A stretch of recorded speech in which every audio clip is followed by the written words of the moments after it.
Good morning, good morning, good morning my phenomenal warriors. आज हम दोबारा से एक और बेहतरीन ट्रेनिंग के साथ यहाँ पे अवेलेबल हैं। और मैं थोड़ा सा अपने आप को शिफ्ट कर लेता हूं ताकि थोड़ी बेटर रोशनी मुझे यहाँ पे मिल जाए। बिकॉज अभी हम दिल्ली के होटल में हैं, टिबोली ग्रैंड के अंदर, और अभी से कुछ ही समय के अंदर दिल्ली की एलडीपी, जबरदस्त एलडीपी यहाँ पे स्टार्ट होने वाली है। But system means system. System को मैं बोलता हूँ speed up your success through everyone's momentum. तो सिस्टम को कंप्लीट करना, सिस्टम को मुकम्मल करना बहुत ज्यादा जरूरी है। और सैटरडे को हमारी ट्रेनिंग का सिस्टम है। तो we are here again, once again with amazing training. और इस ट्रेनिंग को मैंने लास्ट वीक, मैंने और साजवन सर ने, हम लोगों ने इकट्ठा लिया। और ये ट्रेनिंग मुझे बहुत इंपैक्टफुल लगी। बिकॉज हम में से हर एक व्यक्ति लाइफ के अंदर कामयाब होना चाहता है, और लाइफ के अंदर हमारी कामयाबी का जो पैरामीटर होता है वो होता है कितना पैसा हम लोग जनरेट कर रहे हैं। और उसकी शुरुआत हमारे माइंडसेट से होती है। तो बेसिकली क्या वो 11 क्वालिटीज हैं जो एक मिलियनियर माइंड के अंदर होनी चाहिए। यदि आज आप एक मिलियनियर नहीं है और आप मिलियनियर बनना चाहते हैं, तो पहले आपकी जर्नी फिजिकली ट्रांसफॉर्म होने से पहले मेंटली ट्रांसफॉर्म होना बहुत ज्यादा जरूरी है। जब तक हम कहते हैं ना कि भाई faith it till you make it, पहले दिन से हम लोग करोड़पति नहीं हो सकते, मगर यस, हमारे को मेंटली करोड़पति बनना पड़ेगा। उसी के बाद हम लोग रियलिटी के अंदर उस चीज को अचीव कर सकते हैं। कोई भी चीज दुनिया में 3 बार बनती है, पहले माइंड में, फिर पेपर पे, और फिर रियलिटी पे। तो सबसे पहले हमारे को अपने माइंड को उस लेवल पे लेके जाना पड़ेगा जिस लेवल पर एक मिलियनियर का माइंड होता है। और आज हम इसी बारे में बातचीत करने वाले हैं कि आखिर वो कौन सी 11 क्वालिटीज एक मिलेनियर को मिलेनियर बनाती हैं, या एक व्यक्ति को मिलेनियर बनाती हैं। वो माइंड के अंदर क्या बातें होनी चाहिए, चलनी चाहिए। तो चलिए आज की बातचीत की शुरुआत करते हैं। थोड़ा सा मैं आपको अपने बारे में बता देता हूं। मेरा नाम अनुराग गेरा है। बाय क्वालिफिकेशन में एक एमबीए हूं। मैं इस प्रोजेक्ट के साथ पिछले लगभग 2 सालों से एसोसिएटेड हूं। और इस प्रोजेक्ट में आने से पहले मैंने 1 लाख से ज्यादा लोगों को ट्रेनिंग दी थी in terms of business growth, sales growth, और जिसके अंदर एक ग्राउंड लेवल के व्यक्ति से लेकर एक सीईओ लेवल के व्यक्ति शामिल थे। और पिछले 2 सालों में इस प्रोजेक्ट के जरिए मैं 50,000 से ज्यादा लोगों से रूबरू हो चुका हूं, और ना जाने कितने ही लोगों को जूम के माध्यम से ट्रेनिंग में प्रोवाइड कर चुका हूं। तो चलिए माय डियर फ्रेंड, आज की बातचीत की शुरुआत करते थे 11 qualities of a millennial mind. तो आई बिलीव कि आप अपने नोट्स बना रहे होंगे, बिकॉज मैं हमेशा कहता हूं जो नोट्स बनाता है वही नोट कमाता है। तो सबसे पहली क्वालिटी जो एक मिलेनियर माइंड में होनी चाहिए, मैं आज इसको बहुत शॉर्ट में डिस्कस करने वाला हूं my dear friend, because LDP का भी टाइम है। तो इसको बिल्कुल शॉर्ट में रखते हुए बहुत सिंपल तरीके से मैं आपको एक्सप्लेन करने की कोशिश करूंगा। और मुझे बिलीव है कि जिस तरीके से मैंने इस पीपीटी को डिजाइन किया है, आपको भी इसको ग्रैब करने में बहुत सिंप्लिसिटी से आप इसको भी ग्रैब कर पाएंगे। मुझे ऐसी उम्मीद है, मुझे ऐसा बिलीव है। सबसे पहली क्वालिटी माय डियर फ्रेंड जो एक मिलियनियर माइंड के अंदर होनी चाहिए वो होती है ऑप्टिमिज्म की। ऑप्टिमिज्म का मतलब क्या है? आप यहां पे देख पा रहे होंगे, मैंने उल्लू की फोटोग्राफ यहां पे लगाई है। अब ये उल्लू की फोटोग्राफ क्यों? आखिर उल्लू ऑप्टिमिज्म को कैसे डिफाइन करता है? तो माय डियर फ्रेंड मैं यहां पर एक छोटा सा तथ्य आपके साथ शेयर करना चाहूंगा। मैं हिंदू रिलीजन से बिलोंग करता हूं, और हिंदू के अंदर, हिंदू रिलीजन के अंदर पैसे की देवी को बोला जाता है लक्ष्मी। अगर हम देखें लक्ष्मी का वाहन क्या है, तो लक्ष्मी का वाहन है उल्लू। मेरे पास जब पहली बार मैंने ध्यान दिया था इस चीज के ऊपर, तो मैं सोचने बैठ गया कि यार उल्लू ही क्यों? लक्ष्मी माता तो कोई भी वाहन रख सकती थी, उनके पास तो पावर है, वो शेर रख सकती थी, घोड़ा रख सकती थी, कोई भी और पक्षी को और जानवर को अपना वाहन बना सकती थी, उल्लू ही क्यों? तो मुझे रियलाइज हुआ कि उल्लू के पास 2 खास क्वालिटीज होती है। पहला, पहली क्वालिटी होती है कि उल्लू रात को भी देख सकता है। यानी कि जहां पे अंधेरा है, जहां पे किसी को कुछ नजर नहीं आ रहा, वहां पर भी उल्लू बहुत साफ देख सकता है। एंड माय डियर फ्रेंड यही अपॉर्चुनिटी होती है। अपॉर्चुनिटी जब आती है ना, तो हमारे को रास्ते साफ नहीं दिख रहे होते, वो धुंधले होते हैं। और इसी वजह से बहुत सारे लोग अपॉर्चुनिटी को गवा देते हैं। क्योंकि अगर चीज साफ दिख जाए, पैसा साफ दिख जाए, तो हर एक व्यक्ति उस चीज को ले लेगा, मगर वो साफ नहीं दिख रही होती, वो छुपी हुई होती है। आपको उन प्रॉब्लम्स के पीछे की छुपी हुई अपॉर्चुनिटी को पहचानना होता है, उन चैलेंजेस के पीछे छुपी हुई अपॉर्चुनिटीज को पहचानना होता है। जब आप ये काम करते हैं माय डियर फ्रेंड, तभी आप लाइफ के अंदर कामयाब हो पाते हैं। दूसरी जो क्वालिटी है माय डियर फ्रेंड उल्लू के अंदर, कि वो 360 डिग्री देख सकता है, वो अपनी गर्दन सारी डायरेक्शंस में घुमा सकता होता है, यानी कि 360 डिग्री वो देख सकता है। यानी कि अगर आपको लाइफ में कामयाब होना है तो आपको किसी भी प्रोजेक्ट को, किसी भी सिचुएशन को सारी डायरेक्शन से इवेल्युएट करना आना चाहिए। और जब आप ये काम करें तो सबसे इंपॉर्टेंट है कि आप लाइफ में उसके प्रति उत्साहित होने चाहिए। अगर आप किसी प्रोजेक्ट की शुरुआत करते हैं तो आपको उसके प्रति मन में उत्साह होना चाहिए। आपको at the end of the tunnel light दिखनी चाहिए। गुफा में से, अंधेरी गुफा से निकलते वक्त आपको भरोसा होना चाहिए कि वहां पे मुझे रोशनी दिखाई दे रही है। जब ये ऑप्टिमिज्म आपके पास आता है तो आपकी लाइफ के अंदर पैसे की शुरुआत होती है। So this is the number one quality of a millionaire mind, optimism. आगे चलते हैं। Second is enthusiasm. My dear friend, life के अंदर बिना एनर्जेटिक हुए, बिना एंथुजियास्टिक हुए आप कुछ हासिल नहीं कर सकते। अगर आप मुंह लटका के बैठे रहेंगे सारा टाइम, तो कोई भी व्यक्ति आपके साथ एसोसिएट होना पसंद नहीं करेगा। माय डियर फ्रेंड, एक व्यक्ति आपके साथ तब एसोसिएट होता है जब उसको इस बात पे भरोसा होता है कि आप अपनी मंजिल तक जरूर पहुंचेंगे। मैं एक एग्जांपल हमेशा देता हूं कि गांधी जी ने जब दांडी यात्रा की शुरुआत करी होगी नमक कानून तोड़ने के लिए, तो क्या वो एक रात पहले सभी लोगों के पास गए होंगे और क्या उन्होंने बातचीत करी होगी कि भाई कल ना मैं दांडी यात्रा पे जा रहा हूं, ऐसे ऐसे हम नमक कानून तोड़ेंगे, क्या तुम मेरे साथ चलोगे? क्या वो एक एक व्यक्ति के पास जाके बैठे होंगे? क्या उनसे सलाह मशवरा करी होगी? क्या उन्हें पूछा होगा कि क्या तुम आओगे, कल टाइम पे पहुंच जाओगे ना? नहीं। लोगों को इस बात का भरोसा था, उनकी एनर्जी को देख के, उनके एंथुसियाज्म को देख के, कि कल ये इंसान नमक कानून तोड़ने जरूर जाएगा और कल कुछ भी हो जाए नमक कानून टूट के रहेगा। अगर मैं भी इस व्यक्ति के साथ चलता हूं तो मेरा नाम भी इतिहास में लिखा जाएगा।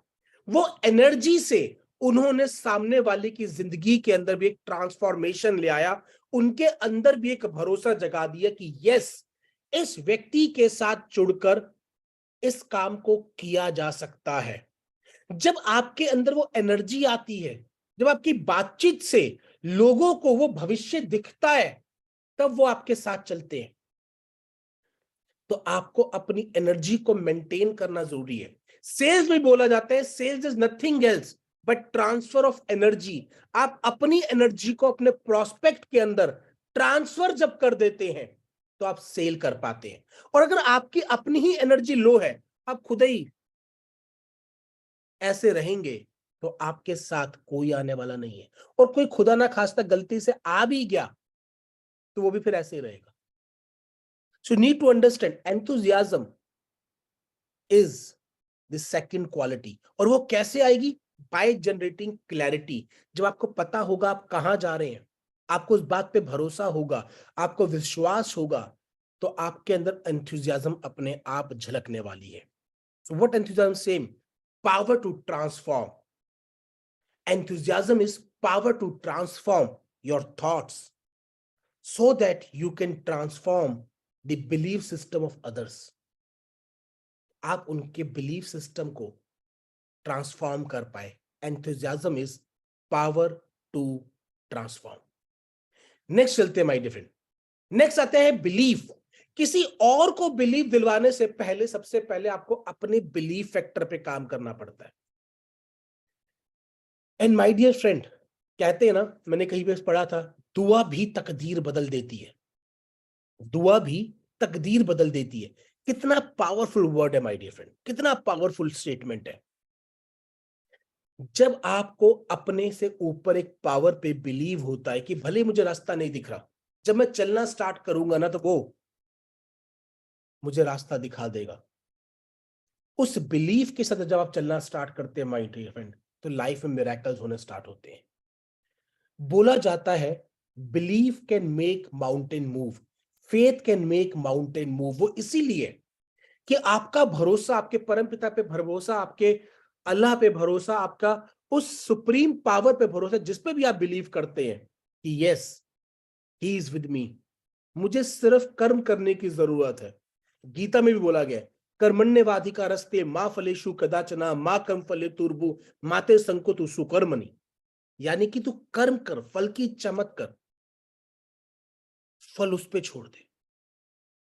जब आप इस बिलीव के साथ शुरुआत करते हैं माय डियर फ्रेंड, तो लाइफ में ट्रांसफॉर्मेशन आती है, लाइफ में ट्रांसफॉर्मेशन आती है माय डियर फ्रेंड। तो what believe means that prayer goes beyond possibility. कहते हैं ना मिरेकल हो गया, चमत्कार हो गया, फलानी जगह पे जाते चमत्कार हो जाता है, वो क्या है? वो बिलीफ है माय डियर फ्रेंड।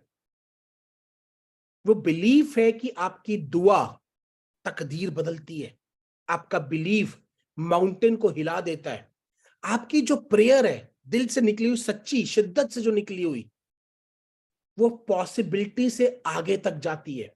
जिस चीज की पॉसिबिलिटी नहीं भी नजर आ रही होती, आपका दृढ़ निश्चय, आपका 100% फेथ, अनशेकेबल फेथ, उस चीज को रियलिटी में एग्जिस्ट करवा देता है। Yes my dear friend. So आज से परम पिता परमेश्वर पे, अपने माता पिता पे और खुद पर पूरा भरोसा करना स्टार्ट करें, because the first person will believe in you will always be you. जो पहला व्यक्ति आप पे भरोसा करेगा वो आप होंगे। हाँ, कोई आपको यह बोल सकता है कि मुझे आप पे भरोसा है, आप लाइफ में बहुत कुछ कर सकते हो, मगर तकदीर बदलने की शुरुआत तब होगी जब आप अपने ऊपर उस भरोसे की शुरुआत करेंगे। माय डियर फ्रेंड, आज मुझे जब कोई बोलता है आप बड़े अच्छे स्पीकर हैं, तो मुझे बड़ी अच्छी खुशी मिलती है, मगर एक वक्त था कि मैं एक लाइन भी स्टेज पे नहीं बोल पाता था। एक किसी ने मुझे मौका दिया, मगर उस मौके पे भरोसा करके मैंने काम किया, और आज अब मुझे बड़ी से बड़ी ऑडियंस के अंदर में जाके बोल सकता हूं। और कोई अगर बोलता है ना कि भाई आपकी स्पीकिंग अच्छी है, तो मैं उसे बोलता हूं 22 साल हो गए प्रैक्टिस करते हुए। पहली बार स्टेज पे मैं सन 2000 में चढ़ा था, 23 साल होने को आए, 23 साल से मैं प्रैक्टिस कर रहा हूं, मैं प्रैक्टिस कर रहा हूं, मैं प्रैक्टिस कर रहा हूं। नेक्स्ट चलते my dear friend, integrity. What is integrity? Integrity का मतलब है माय डियर फ्रेंड कि आपके लिए आपके शब्दों का कोई मोल है, आप अपने शब्दों की वैल्यू करते हैं, आपका आपकी नजर के अंदर, आपकी अपनी नजर के अंदर कुछ मूल्य है, और आप उस बात को पे खरा उतरते हैं। आप जो कहते हैं वो करते हैं, आप जो प्रॉमिस करते हैं उसे फुलफिल करते हैं, आप जो स्टेटमेंट देते हैं उस स्टेटमेंट के पीछे वजन होता है। आप हवा में कुछ भी बात नहीं करते, आप चुगलीखोरी पे बिलीव नहीं करते, आपकी आपकी नजरों में कोई वैल्यू है। एक छोटा सा एग्जांपल देके समझाने की कोशिश करता हूं। मान लीजिए आप एक पब में गए, आप जनरली जाते नहीं है, कोई दोस्त आपको ले जाते हैं पब में। अब जब आप पब में जाके एंटर करते हैं तो आप देखते हैं कि वहां पर बार गर्ल्स डांस कर रही हैं, शराब चल रही है खुल्लम खुल्ला, से पैसे उड़ाए जा रहे हैं। अब आप बड़ा अनकंफर्टेबल फील कर रहे हैं उस एनवायरनमेंट के अंदर, क्योंकि वो आपका नेचर नहीं है। मगर तभी आपका ध्यान जाता है कि वो 3 लोग जो आपकी लाइफ में सबसे ज्यादा रिस्पेक्टेड है, जिनको आप सबसे ज्यादा तवज्जो देते हैं, जिनकी आप सबसे ज्यादा रिस्पेक्ट करते हैं, जो आपकी नजरों में सबसे ऊंचे स्टैंडर्ड्स मेंटेन करते हैं, वो व्यक्ति वहां पर डांस कर रहे हैं बार गर्ल्स के साथ, उनके साथ अश्लील हरकतें कर रहे हैं, उन पे ऐसे पैसे उड़ा रहे हैं, तो आपको कैसा महसूस होगा? बुरा महसूस होगा। क्यों? क्योंकि आपने उस चीज की उम्मीद उनसे नहीं करी थी। जरा सोच के देखिए, क्या आप खुद से उम्मीद करते हैं? क्या आपकी नजरों में आपके बोले हुए शब्दों की वैल्यू है? क्या आपकी नजरों में आपकी कही हुई बातचीत की वैल्यू है? क्या आपकी नजरों में आपके किए हुए वायदों की वैल्यू है? वो वायदा चाहे आप अपने बच्चे से करें, अपनी बीवी से करें, अपनी अपलाइन से करें, अपनी डाउनलाइन से करें, अपनी क्रॉस लाइन से करें, चाहे किसी से भी करें, क्या आप अपने शब्दों पे खरे उतरते हैं? Do you walk your talk? क्या उस लम्हे पे आप खुद भी चलना पसंद करते हैं? आप वैसे डिसिप्लिन की बड़ी बात करते हैं, मगर जैसे ही उसे खुद पे लागू करने की बात आती है, तो आप कुछ लूप होल्स ढूंढना स्टार्ट कर देते हैं। वैसे तो आप सिस्टम की बड़ी रिस्पेक्ट की बात करते हैं, मगर जब उसी सिस्टम में आप खुद आके फंस जाते हैं, तो आप उसके अंदर से रास्ते ढूंढने की कोशिश करने लग जाते हैं। आप तो पंक्चुअलिटी की बहुत बात करते हैं, मगर जब खुद टाइम पे पहुंचना होता है तो आप हमेशा लेट पहुंचते हैं। Do you walk your talk? क्या आपकी कथनी और करनी एक समान है? If the answer is yes, तो आपके अंदर ये क्वालिटी है। If the answer is no, तो ये सबसे बड़ी क्वालिटी है माय डियर फ्रेंड, ये सबसे बड़ी क्वालिटी है। हमारे यहाँ पे बोला था इंडियन स्टैंडर्ड टाइम, मतलब अगर 10 बजे बोले तो 11 बजे ही आएंगे। यूरोप में ऐसा नहीं होता माय डियर फ्रेंड। फिर हम कहते हैं कि वो देश डेवलप्ड क्यों है। जापान में ऐसा नहीं होता। कई लोग मेरे साथ होता है, जब हम ट्रेनिंग की बात कर रहे होते हैं, अच्छा सुबह 10 बजे रख लेते हैं, बोलते सर थोड़ा सा ग्रेस 15 मिनट का। तो आई जनरली से ठीक है, कल 9:45 टाइम है ट्रेनिंग का और 15 मिनट का ग्रेस, 10 बजे शुरू करेंगे। भाई 10 बजे के बाद 15 मिनट का ग्रेस चाहिए क्यों? क्या ट्रेन पकड़ने के टाइम पे 15 मिनट का ग्रेस मांगते हैं? क्या प्लेन पकड़ने के टाइम पे 15 मिनट का ग्रेस मांगते हैं? नहीं मांगते। क्यों? क्योंकि हमें पता है वहां पे सिस्टम हमारी सुनेगा नहीं। हम लेट हो जाएंगे तो निकल जाएगी ट्रेन, हम निकल जाए लेट हो जाएंगे तो निकल जाएगा प्लेन। मगर जहां पर हमें खुद अपनी वैल्यूज को दर्शाना होता है, हम वहां पे लूप होल्स बनाना स्टार्ट कर देते हैं, ढूंढना स्टार्ट कर देते हैं। That's integrity my dear friend, that's integrity. आपको इंटीग्रल बनना पड़ेगा, आपको इंटीग्रिटी होल्ड करनी पड़ेगी। You need to walk your talk. अगर आप चाहते हैं कि सामने वाला व्यक्ति आपको इज्जत से देखे, आपके शब्दों का मोल करे, आपकी बातचीत का मोल करे, तो आपको बोल करना पड़ेगा my dear friend. You need to do it. आगे चलते my dear friend. Next is courage. What is courage? Courage is to push above your limit. एक बार एक कहानी है, ये जो फोटोग्राफ मैंने दिखाई है, ये डेविड और गोलियत करके एक कहानी है माय डियर फ्रेंड। एक बार एक गांव के पास बहुत बड़ा राक्षस रहा करता था जिसका नाम था गोलियत। बहुत विशालकाय, बहुत बड़ा था। तो वहां के लोग उनसे बहुत डरते थे और वो बड़ा अत्याचार किया करता था। तो एक बार दूसरी जगह से एक छोटा सा बच्चा अपनी फैमिली के साथ उस गांव में आके रहना स्टार्ट करता है। तो उसको भी कुछ समय में पता लगता है कि भाई कितना बड़ा वो राक्षस है, वो सबको तंग करता है, क्या है कैसे है। तो वो सब गांव वाले से बोलता है कि भाई हम इसको मार क्यों नहीं देते। तो गांव वाले बोलते तुझे दिखता नहीं वो कितना बड़ा है कि उसको कैसे मारा जाएगा। तो डेविड जवाब देता है मेरे को तो ये दिख रहा है कि वो इतना बड़ा है कि कहीं भी फेंक के मारूंगा तो उसको लगेगा, यानी कि उसको मिस करना नामुमकिन है, वो इतना बड़ा है। और फिर स्टोरी है कि उनमें आपस में फाइट होती है और डेविड गोलियत को मार देता है। That's courage. Big challenges make big people, small challenges create small people. जो भी बड़ा व्यक्ति हुआ है माय डियर फ्रेंड, उसने बड़े चैलेंजेस लिए हैं, बड़े चैलेंजेस को फुलफिल किया है। जब सब लोग जब सब लोग पीछे हट जाते हैं, वो व्यक्ति आगे निकलता है। ये हर जगह पर है। हमारे देश की आर्मी में भी परमवीर चक्र उसी को मिलता है जो सर्वोच्च बलिदान करता है। बलिदान,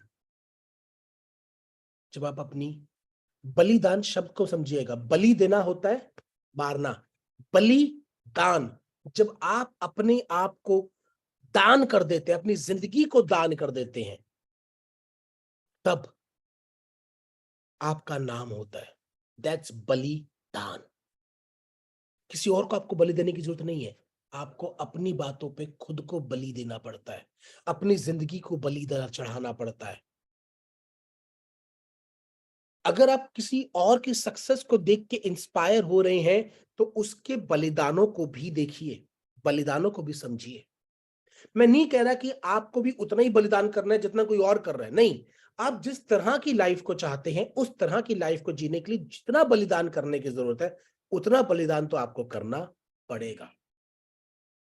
अगर आपकी चाहत है कि आप रॉल्स रॉय गाड़ी तक पहुंचे, तो रॉल्स रॉय की गाड़ी का भी एक प्राइस टैग है, आपको उस लेवल का बलिदान करना पड़ेगा।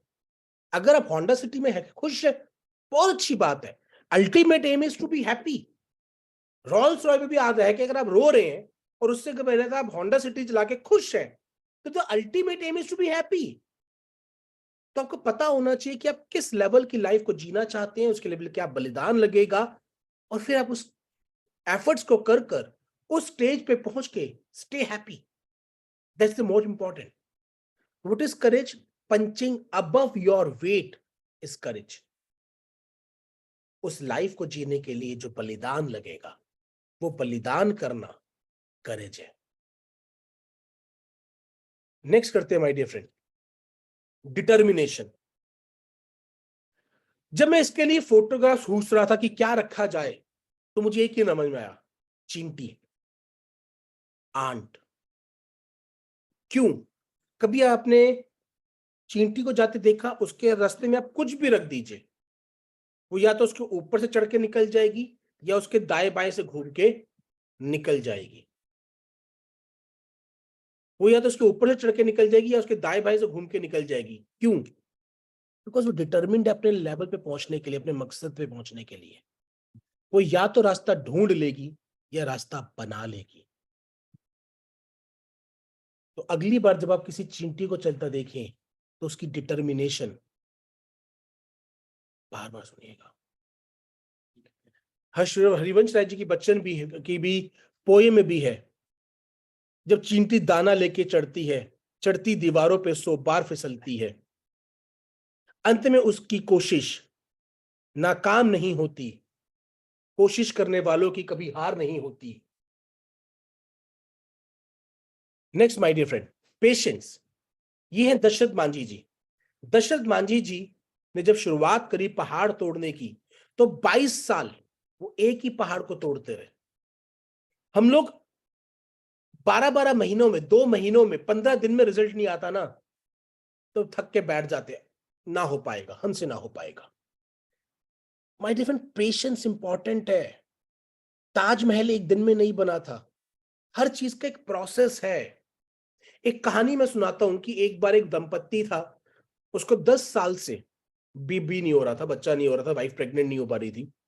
तो उन्होंने बहुत मंदिर गए, मस्जिद गए, दरगाह गए, हर जगह पर मत्था टेका, और फाइनली एक चमत्कार हुआ। चमत्कार हुआ कि वाइफ प्रेग्नेंट हो गई। अब एक हफ्ता तो वो बहुत खुश रहे, मगर एक हफ्ते बाद वो वापस दुखी रहना स्टार्ट हो गए। तो किसी ने बोला कि भाई दुखी क्यों, अब तो वाइफ प्रेग्नेंट है। कहता हाँ, वाइफ प्रेग्नेंट तो हो गई है, पर डॉक्टर कह रहे हैं कि बेबी होने में 9 महीने का वक्त लगेगा। क्या स्टूपिडिटी है माय डियर फ्रेंड। वो तो प्रोसेस है ना, उससे तो गुजरना पड़ेगा। हम में से बहुत सारे लोग ऐसे हैं, 5-5 6-6 महीने करके ना जाने हमने कितनी कंपनीज में कितने साल दे दिए, कितनी जगह पे दे दिए, कामयाब नहीं हुए। क्यों? क्योंकि कामयाबी का प्रोसेस 2 साल 3 साल को मांगता है, और हम वो प्रोसेस पे जाने ही नहीं चाहते। हम कहते भाई 6-6 महीने बिताते हुए 10 साल बीत चुके हमारी जिंदगी के, 12 साल बीत चुके हमारी जिंदगी के, 15 साल बीत चुके हमारी जिंदगी के, 5 साल बीत चुके हमारी जिंदगी के। अब अगर कोई अच्छा रास्ता मिले तो अब तो कम से कम 2 महीने में कामयाबी आ जाए। ऐसा नहीं होता माय डियर फ्रेंड, कामयाबी का अपना एक प्रोसेस है, वो वक्त लेगा, और आपके पास तब तक वहां पे खड़े रहने के लिए, टिके रहने के अलावा और कोई रास्ता नहीं है। जिंदगी T20 नहीं है, टेस्ट मैच है। टेस्ट मैच में भी आप फास्ट हिटिंग कर सकते हैं, कोई रोकता नहीं है आपको, मगर आपको ज्यादा लंबे समय तक टिकना पड़ेगा। तब आप अपनी औकात के बाहर निकल पाएंगे। अदरवाइज तो सब्जी लाना भी एक टास्क है, सब्जी लेके आती है और कंप्लीट हो जाता है, मगर सब्जी लाने से आपका नाम नहीं होता, क्योंकि वो छोटे समय की एफर्ट्स है। शॉर्ट टर्म में कोई भी व्यक्ति एफर्ट्स कर सकता है, लॉन्ग रन में जो टिका रहता है उसका नाम होता है। तभी टेस्ट मैच को टेस्ट मैच बोला गया है, क्योंकि वो आपकी एक्चुअल स्किल्स को टेस्ट करता है, वो आपकी पेशेंस को टेस्ट करता है, वो आपकी स्टेमिना को टेस्ट करता है, वो आपके एनर्जी को टेस्ट करता है, वो आपके जुनून को टेस्ट करता है। Patience is required. नेक्स्ट चलते हैं my dear friend, courage. What is courage? Courage is when you know, sorry, confidence. Confidence is when you know you can do it. आपके पास वो क्वालिटीज हैं, वो एबिलिटी है परफॉर्म करने की। और वो कैसे आती है? वो आती है प्रैक्टिस से। आज कोई मुझे बोले अनुराग जी आप फलाने फलाने स्टेज पे जाकर प्रेजेंटेशन दे सकते हो? अभी दे सकता हूं। क्यों? कॉन्फिडेंस है। क्यों है? क्योंकि भाई 23 साल की प्रैक्टिस है। Every single day I practice, every single day I practice, every single day I practice. तो इसलिए कॉन्फिडेंस है। मेरे लिए वो मंच अब मुझे नया लगता ही नहीं, क्योंकि अब मैंने इतनी बार प्रैक्टिस कर ली है कि वो मेरे सबकॉन्शियस माइंड में आके बैठ चुका है। I can go and speak. मैं जाके कभी भी किसी मुद्दे पे बात कर सकता हूं। तो जब आप अपनी एबिलिटीज को प्रैक्टिस कर करके प्रैक्टिस कर करके प्रैक्टिस कर करके प्रैक्टिस कर करके प्रैक्टिस कर करके उस लेवल पे ले जाएंगे कि फिर आपको जो आपका काम है वो आपकी हैबिट बन जाएगा, तब में कॉन्फिडेंस अपने आप आ जाएगा। आपको जूता पहनने के लिए मोटिवेट होने की जरूरत नहीं पड़ती। आपको गाड़ी चलाने के लिए मोटिवेट होने की जरूरत नहीं पड़ती। आपको नहाने के लिए मोटिवेट होने की जरूरत नहीं होती। क्यों? क्योंकि कॉन्फिडेंस है, नहा तो मैं सकता हूं, मुझे आता है। तो जिस दिन आपको बिजनेस करना आ जाएगा, जब आप उन स्किल्स को सीख लेंगे, तो कॉन्फिडेंस अपने आप आ जाएगा। फिर आपको मोटिवेशनल वीडियो देखने की जरूरत नहीं पड़ेगी। नेक्स्ट चलते माय फ्रेंड, कामनेस। ये सबसे इंपॉर्टेंट है, क्योंकि सबसे ज्यादा दिक्कत तब आती है जब चीजें सही नहीं चल रही हो। उस समय पे हम सभी लोग गड़बड़ करते हैं। Calmness is emotional control when nothing is in control. मेरा बस चलता ना, तो मैं ताहिर हुसैन जी की फोटोग्राफ यहां पे लगाता। मन तो मेरा था मैं लगा दूं। क्यों? क्योंकि मैंने आज तक उस इंसान को कामनेस लूज करते नहीं देखा। तभी वो इतना बड़ा अंपायर खड़ा कर पाए हैं, तभी वो इतनी बड़ी सक्सेस ले पाए हैं, तभी वो इतनी बड़ी लेवल तक जा पाए हैं। इमोशनल कंट्रोल, बिकॉज आपकी टीम में हर तरह के लोग आने वाले हैं, जिनकी नेचर आपसे मिलती है, जिनकी नेचर आपसे नहीं मिलती। कल मुझे रात को 2:15 एक व्यक्ति का कॉल आया। 2:15 बाई चांस मैं काम कर रहा था, मैं इस पीपीटी पे को बनाने पे काम कर रहा था, मैं जागा हुआ था। मैंने फिर भी फोन करके पूछा, भाई साहब 2:15 फोन कर रहे हो यार रात को? यार कहते तो क्या हो गया? मतलब उस व्यक्ति को तब भी ये एहसास नहीं हुआ कि भाई कुछ गड़बड़ है। तो क्या हो गया? I literally block that contact. क्यों? मैं भी इस चीज में थोड़ा सा लैक करता हूं। I am learning from Tahir sir. So calmness is important sir. We need to stay calm, we need to stay calm and composed. जब सब कुछ बिगड़ा हुआ हो, तब उसको संवारने के लिए आपका शांत रहना जरूरी है। कहते हैं ना, उबलते हुए पानी के अंदर अपना अक्स नहीं देखा जा सकता। तो गुस्से में आकर सॉल्यूशंस नहीं ढूंढे जा सकते। We need to stay calm and composed अगर हमारे लाइफ में कामयाब होना है। और ये मिलेनियर माइंड की एक और रिक्वायरमेंट है। आगे चलते my dear, focus. What is focus बताने की जरूरत नहीं है, आपको फोटो से समझ में आ गया होगा। एक तरफ हम क्या करते हैं, चार जगह भागते रहते हैं। अरे उस कंपनी का भी प्लान समझ लेते हैं, उसका भी समझ लेते हैं, फलाने को भी देख लेते हैं, ढमकाने को भी देख लेते हैं, एक साथ चार कंपनियां पकड़ लेते हैं। एक साथ चार जगह पे गड्ढे खोदने से पानी नहीं आता। एक जगह पर चार खड्डे जितनी गहराई तक जाने से पानी आता है। तो मुझे इस बारे में ज्यादा डिफाइन करने की जरूरत नहीं है। Following one course until successful.